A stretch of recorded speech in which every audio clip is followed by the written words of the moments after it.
here. He's a poet that's well respected and does great poems about everything. Now understand you have a poem about Rosa Parks. Yes, there's a piece I did about Rosa Parks.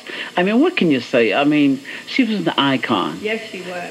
If I ever heard her icon, she was indeed an icon, you know, because Rosa Parks said, no, I'm not getting up. That's right. I'm not getting up from here. Right. I'm tired of whatever it is. I ain't getting up. And I can relate. I can definitely relate because she stood for what she believed in.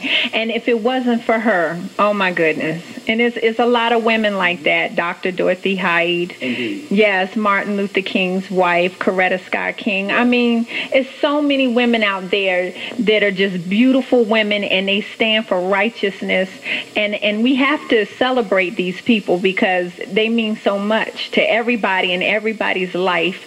Because if it wasn't for them, we wouldn't be where we are today. Indeed. You know, when I think about the civil rights movement and when I think about young people, how a lot of times young people don't know a lot about it, they feel like they're disconnected.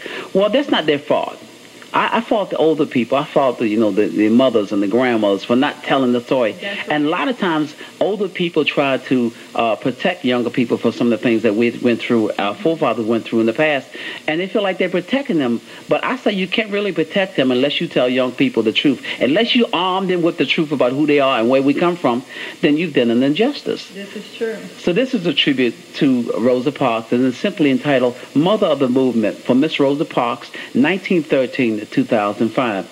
In the face of the law of the land, she sat down but taught others to stand. When what was a lack of power became a lie, she gave birth to the Montgomery bus boycott. Though it was the law of the land in that day and time, not giving up your seat to a white man was a crime. So she refused to go along to get along because she knew Jim Crow was unjust and morally wrong. She took a stand for life and stood her ground and changed all of America just by sitting down. After 381 days of black unity and taking it to the street, Alabama Jim Crow had to take a back seat. In the name of justice, she was born to strike a blow in the face of Willie Lynch, Uncle Sam, and Jim Crow. Because of her single act of courage, dignity, and pride, never again will we as a people be taken for a ride. As mother of the movement, she opened up the door for the Federal Civil Rights Act of 1964.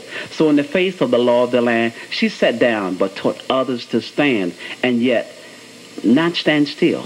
That's right. That's right. Rosa Parks.